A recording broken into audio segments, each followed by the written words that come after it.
Bienvenue au Salon des entrepreneurs Nantes Grand Ouest. Marion Andro, bonjour. Bonjour. Vous êtes directrice associée d'Alphacom, une agence de communication.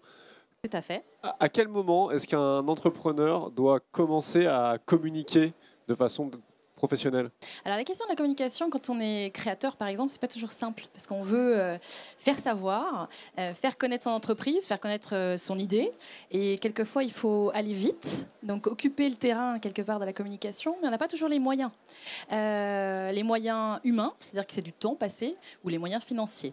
Donc en fait, quelquefois on peut avoir des personnes qui savent qu'ils sont sur un concept où ils ont une nécessité impérieuse de communiquer, sinon ils vont se faire doubler, ou alors parce qu'effectivement leur solution est innovante.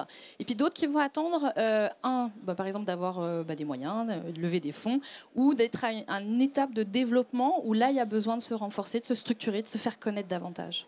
Donc à chaque fois, ce sont des choix vraiment stratégiques. Le risque, c'est de décevoir si on communique trop tôt? Alors, le risque, c'est de décevoir. Oui, en fait, quand on commence à communiquer, il faut de la régularité. C'est super important. Parce que faire un one-shot, d'avoir une opération de communication qui serait unique, qui va vous coûter de l'argent, et puis vous faites rien derrière, ça sert à rien, vous allez perdre de l'argent. Donc si vous commencez à sortir du bois, entre guillemets, d'aller vers les médias, d'aller sur les réseaux sociaux, de commencer à investir la communication, il faut de la régularité. Donc derrière, il faut une équipe aussi, chez vous, ou chez nous, mais je m'entends, il faut vraiment assurer. Tout ça, c'est des moyens. Comment est-ce qu'on fait pour communiquer quand on n'a pas beaucoup de moyens au début? On doit communiquer, mais en même temps, on peut faire ça à faible coût.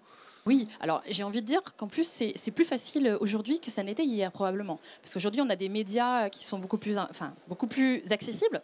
Les réseaux sociaux,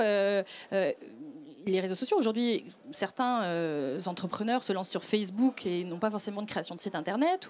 C'est vrai que les réseaux sociaux permettent d'avoir un accès à un levier de com assez facile, et le web de manière générale quand même permis un vrai levier.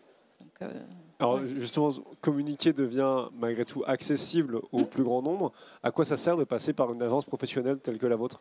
Alors une agence, elle va vous permettre de vous poser quand même les bonnes questions par rapport à qui vous êtes, par rapport à votre identité, à qui vous l'êtes, comment vous l'êtes perçu par vos publics, comment toucher vos différentes cibles, qui ne sont pas forcément uniquement des clients ou des prospects, c'est aussi des collaborateurs, c'est aussi un environnement, etc.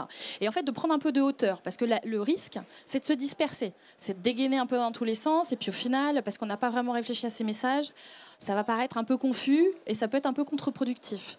Donc l'idée, c'est de prendre un peu de hauteur et de se dire qu'est-ce qu'on a envie de dire, comment on le structure et comment on rend tout ça très cohérent, en fait. Donc c'est plus de permettre du pilotage, de structurer sa com. Pour conclure, vous êtes vous-même entrepreneuse, vous avez repris votre société. Est-ce qu'il y a un entrepreneur qui vous inspire? Alors, quand on a repris, il y a quelques années, j'avais eu la chance d'aller en Learning Expedition à San Francisco. Et on avait été chez IDEO, qui est une boîte de design. Alors aujourd'hui, on en parle beaucoup du design thinking, mais c'était en 2012. Et donc, Tim Brown, que je suis sur les réseaux sociaux, etc., a des approches qui sont super intéressantes et qui nous avaient inspirés avec Ingrid Berthet, mon associée à l'époque, pour mettre aussi, transformer quelque part l'entreprise qu'on a reprise. Merci beaucoup. Je vous en prie. Et on se retrouve bientôt pour le Salon des entrepreneurs Nantes Grand Ouest. Merci. Au revoir.